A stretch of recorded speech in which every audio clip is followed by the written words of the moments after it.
Very good. All right, well then we're going to hear from Rachel Nickel coming up next, and I'm pretty interested in this. I'm a gardener myself, so I want to hear about these roses. Hello. Hello. 2 years ago, I moved here from Los Angeles, and I bought a house. And with that house, I got a yard. The problem is, I have a very black thumb. A yard is not a good thing for me. So I went to a nursery and got a nice plan and started to enact the plan by hiring someone from the nursery to plant stuff for me. So as he was planting all the hostas, hydrangeas, and mums, he was telling me how he only plants roses in his garden because they grow so well in New Mexico. Everything died. Except for one thing.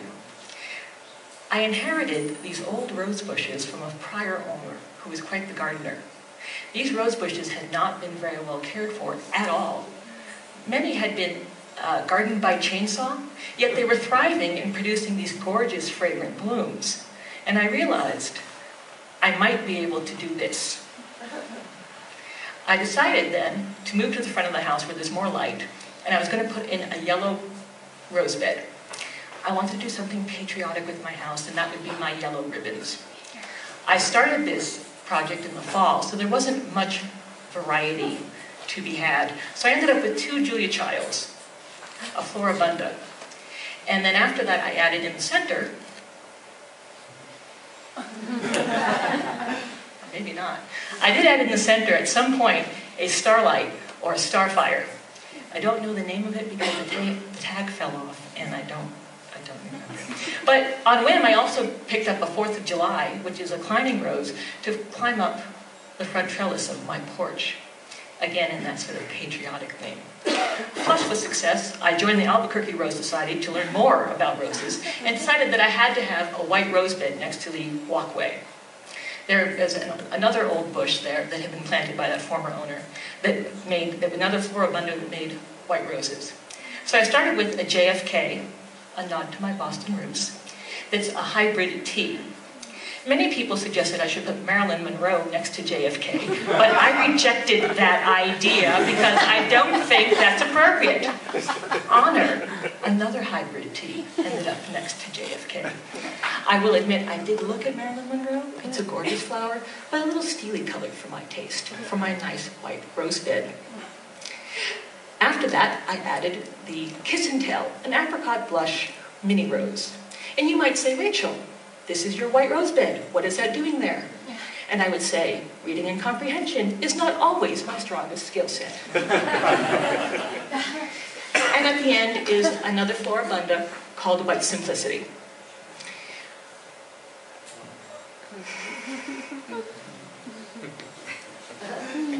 It's a really gorgeous flower.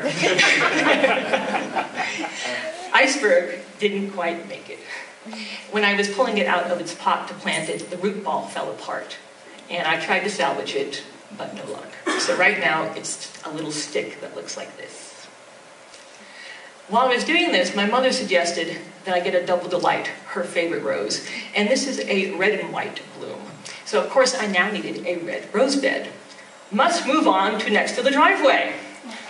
So I ended up having to put this bloom in, this Double Delight in. But the problem was I discovered that a prior owner had put in a lot of layers of rock and weed guard and hard packed it. So to get to this point involved 3 weeks using a pickaxe. But then I got to add in my lovely hot cocoa. It smells gorgeous, lovely orangey brown. But again, you might say, Rachel, orangey brown, red rose bed. Red enough for me, leave me alone. Okay. Next is Veteran's Honor. This is a red hybrid tea, and it is red, don't argue with me. You might notice now that this rose bed is actually coming together a little better, because the white rose bed, I had the 2 hybrid teas, a Floribunda, a mini rose, and then a Floribunda. This is a Dolly Parton, which is another red hybrid tea.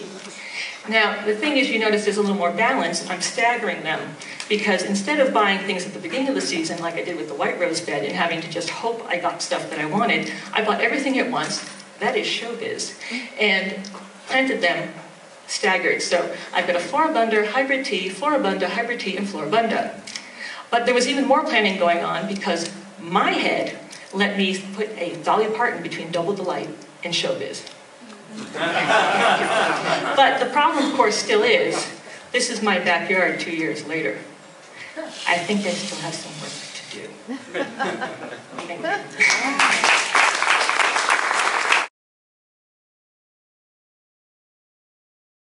And a little thing about Maggie, the first day I showed up here in New Mexico, this is 4.5 years ago, I came on a Tuesday and called the phone book blind with designer, so I wanted to show my portfolio. And the only person that gave me the time of day was Maggie McNabb, and she said, "You just got here to New Mexico?" I said, "Yes." She said, "You need to be in Santa Fe on Thursday." And I said, "Thursday? Today's Tuesday." She said, "Yeah." And I was like, "Ooh, I'm in Albuquerque. Santa Fe's north, right?" So she was a big help and one of my mentors, and she's up next.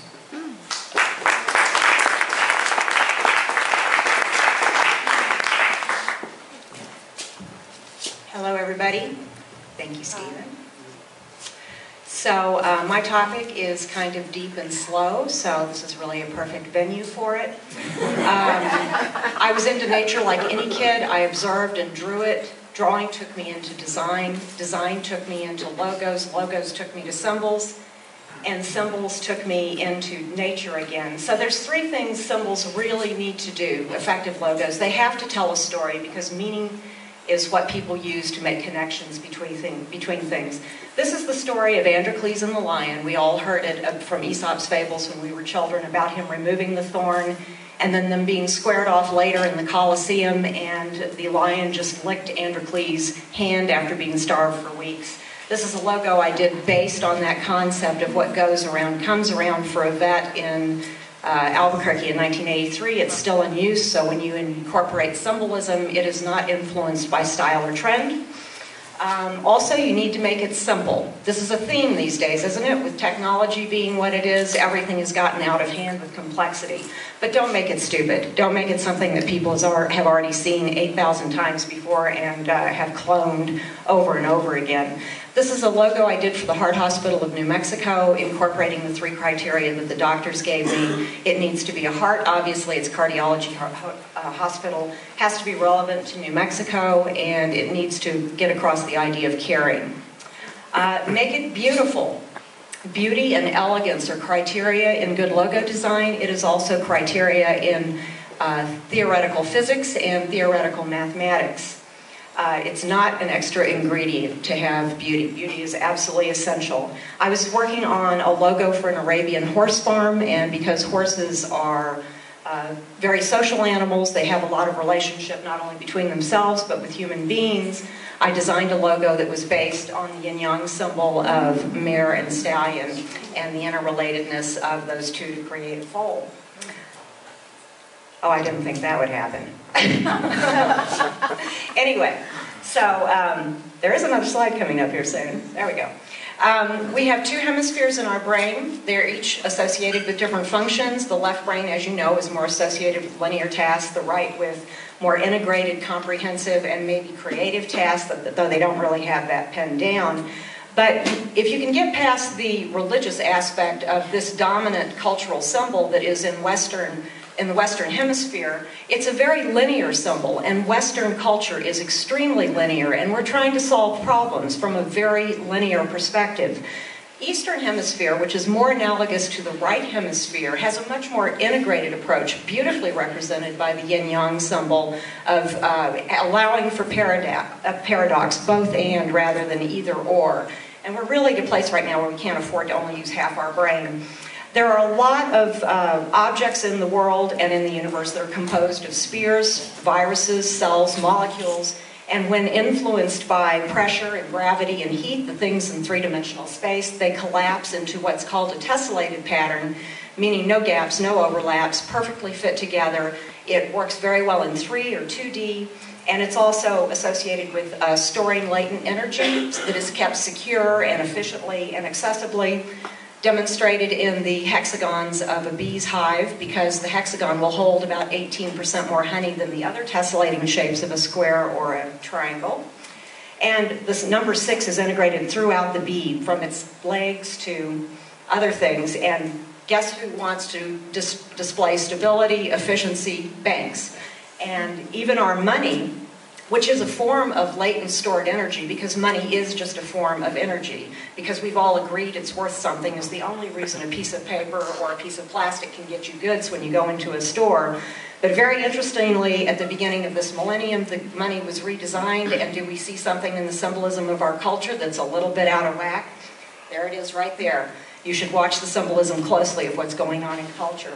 This is a shape that is very beautiful to most human beings. It's the symbol of beautiful proportion, the logarithmic spiral, which starts at a center point and does a slow, progressed geometric proportion moving outward. It's also the symbol, the spiral is embedded in every star, and the star is the symbol of humanity. 5 appendages. Gentlemen, I'm talking about the head up here and the 4, the 2 legs and 2 arms. 5 fingers on each hand to manipulate space and create technology, alter our reality. 5 fingers or 5 toes on each foot to move through space. 5 senses. And this is for a client called Swan Songs, that is a nonprofit, a musicians collective who goes in and plays music for dying people. Though although our culture is kind of obsessed with death, it's only obsessed with the mechanics of it. And I really wanted to get across the idea of transformation and going into the next place with the music. Thank you very much.